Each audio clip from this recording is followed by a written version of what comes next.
que você pode ter emitido a nota fiscal com alguma divergência da nota de empenho, tá? E o que é uma divergência, Serra? O valor, principalmente. Ah, mas eu arredondei 1 centavo. Não importa. Lembra que eu falei que é tudo sistêmico?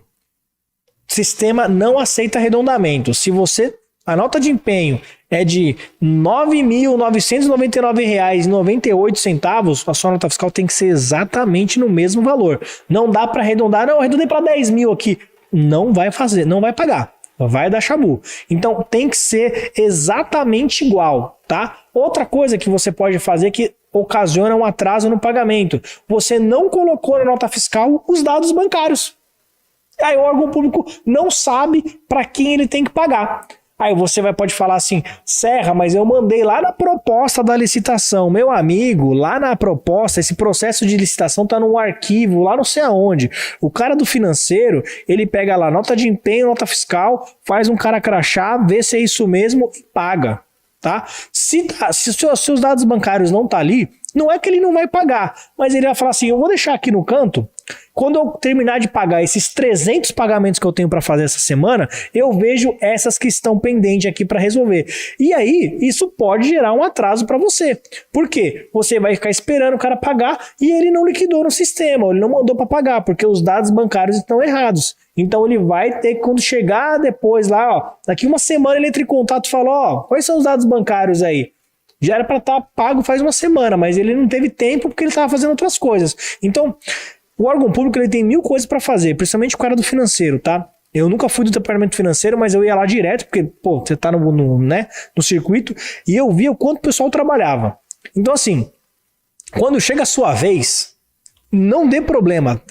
Coloque tudo certinho, porque ele vai bater o olho, se der alguma coisa errada, ele vai colocar no cantinho ali, e depois ele vai resolver. Esse depois é depois mesmo. E aí vai gerar atraso, tá? Então, pô, eu chegava lá às vezes, né? Tinha o pessoal lá, inclusive se estiver aí, chegava lá, tinha o Rodrigo, tinha a Michele, Turato, a galera que trabalhava lá no departamento financeiro, você chegava lá, pô, o pessoal tinha uma pilha de documento lá, pô, esses aqui são os que eu já paguei, isso aqui falta pra pagar, aí tinha uma pilhazinha lá que era, esses aqui são os que deu problema. É, meu amigo, esses daqui quando der eu resolvo, porque tá chegando, aí chegava daqui a pouco o cara com mais uma pilha para pagar. Então, pessoal, entendam, se você colocar alguma coisa errada na nota fiscal, pode ser que dê problema. Coloque os dados bancários, coloque se você é optante pelo Simples Nacional, o órgão público ele precisa saber, porque acredite, muitos pela maioria do Simples Nacional, muitos não entendem, mas quando você não é optante pelo Simples, o órgão público recolhe o imposto na fonte já. Não tem como você sonegar, ele já recolhe. Quando você é optante pelo Simples, ele paga, depois você recolhe a sua alíquota do Simples lá.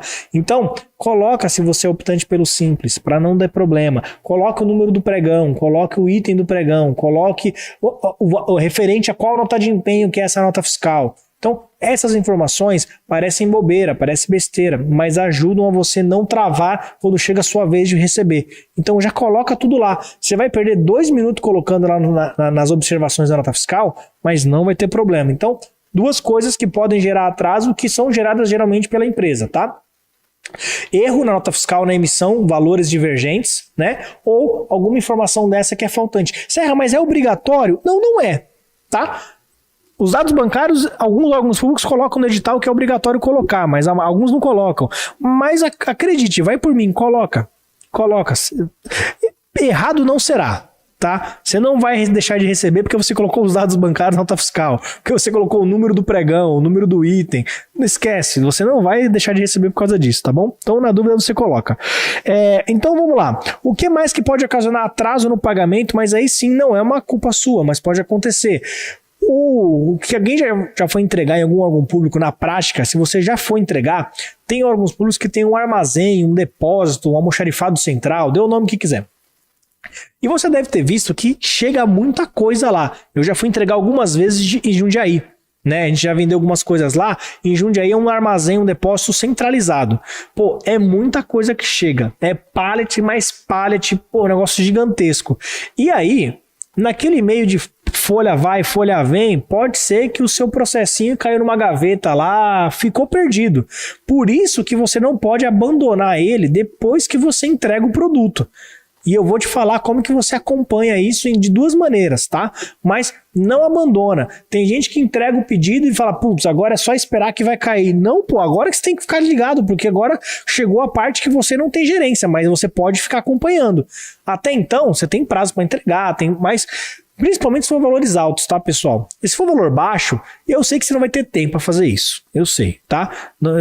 Pô, é R$1.000. Deixa lá, quando você tiver, né, ocioso, você vê que pé que tá. Mas quando é um valor alto, acompanha, pô. Acompanha porque é o seu dinheiro, pô. É o seu dinheiro. Um dia, se você para pensar que se você deixar lá o dinheiro, R$100.000 aplicado um mês ele rende R$1.000, pô. Ele rende 1% mais ou menos hoje. Se você atrasar 30 dias, você perdeu, né? Se você, claro, se for um pagamento de 100 mil, você perdeu R$1.000, pô. Pode ser que para você seja pouco. Mas para muita gente, R$1.000 é dinheiro. Dá para fazer bastante coisa, pô. Dá para pagar um almoço fora. Beleza? Vamos lá. Então, pode acontecer, né? De você ter a sua nota fiscal. Eu falo engavetada, tá, galera? Mas não é na má fé, não. É que às vezes é muito documento mesmo. Então, pode acontecer. E eu vou te falar como que você se previne contra isso, tá bom? Que mais aqui? Tarará, tarará. Outra coisa que pode acontecer é você entregar produtos faltantes, tá? Então, por exemplo, às vezes você vai entregar um pro lâmpada, você tem que entregar 100 lâmpadas, né? E aí, você até entregou 100 lâmpadas, só que uma chegou queimada ou chegou quebrada. Se não chegar essa outra lâmpada para completar a 100, o órgão público não vai mandar pagar. Tá? Principalmente dependendo dos tipos de empenho. Isso é papo para uma outra aula, não vou entrar nesse mérito, tá? Mas na maioria dos produtos, principalmente, o empenho chegou tudo, paga tudo. Não chegou tudo, não paga nada, né? Não é chegou 10, paga 10. A maioria dos empenhos para produtos, a maioria, tá? Não vou falar que é uma regra, mas a maioria, o órgão público só vai pagar quando chegar tudo que ele pediu, tá? A maioria. Então, às vezes você entregou lá, o pedido veio para 100 lâmpadas, você entregou 100, só que uma estava quebrada, uma estava queimada. 99 ele não paga. Então pode gerar um atraso. Enquanto você não levar essa última lâmpada lá para fechar a 100, ele não vai mandar pagar. E isso vale para tudo, tá? Às vezes você prestou um serviço e era para, sei lá, fazer a manutenção em 50 ar-condicionado. Você fez em 40, faltou 10. Não, paga aí. Se o empenho não for que a gente chama de empenho global, que ele pode pagar parcelado, ele não vai pagar, tá? Então, tudo isso são coisas que podem acontecer. Inclusive, vou contar um caso para vocês rápido. Tinha um cliente nosso que ele vendia, sabe aquelas, parece, é barato, mas ele vendia muito, em larga escala. Sabe aquelas, como é que chama? Aqueles vidrinhos que você coloca no microscópio, você coloca, né, você pega o vidrinho assim, coloca alguma coisinha aqui, coloca no microscópio para dar uma olhada. Sabe, eu esqueci o nome daquele negócio, uma lâmina, sei lá como é que chama aquele negócio. Ele vendia aquilo. E você já deve ter reparado que aquilo é um negócio muito frágil. Vira e mexe, quebrava no transporte. Ele já adotou uma cultura de mandar umas quantidades a mais, sempre. Porque aquilo não é barato, né? E aí geralmente é um pedido em larga escala, porque aquilo é descartável, você usou, joga fora, então ele pedia muito. E aí ele sempre mandava um pouquinho a mais, porque sempre quebrava uma coisinha ou outra no órgão, na viagem, no transporte. Então, justamente para ele não ter o prejuízo de ter que levar de novo outro produto ou atrasar o pagamento, ele já mandava uma quantidade a mais. Depois que ele começou a fazer isso, nunca mais teve problema. E ele falou, pô, Sérgio, eu já entendi que esse produto, ele vendia outras coisas também, né? Mas esse produto eu preciso mandar um pouquinho a mais, porque senão me dá muita dor de cabeça. É uma falsa economia que eu tenho, porque o frete para mandar de novo é muito mais caro, então tem que comprar no varejo lá na cidade para mandar entregar, e aí o prejuízo é maior. Então eu prefiro mandar um pouquinho a mais e abraçar que essa quantidade vai ser consumida lá. Se não quebrar nenhum, o órgão público fica com alguns a mais lá, tá tudo bem. Não precisa nem mandar de volta. Ele tinha essa postura. Por quê? O produto dele era muito frágil, quebrava. Mas ele entendeu que se tiver alguma divergência com o produto, ele não vai receber. Ele entendeu depois de ter algumas dor de cabeça, né? Então eu já estou te adiantando aqui para você não sofrer com isso. Então, se você vende alguma coisa que é sensível, cogite a hipótese de levar um pouco a mais ou embale muito bem esse negócio para ele não quebrar na viagem. Beleza? Durante os dias que estão aparecendo aí na sua tela, eu vou fazer a imersão de vendas ao governo. Um evento online gratuito onde eu vou te ensinar os primeiros passos de como fechar R$100 mil em 30 dias vendendo para o governo.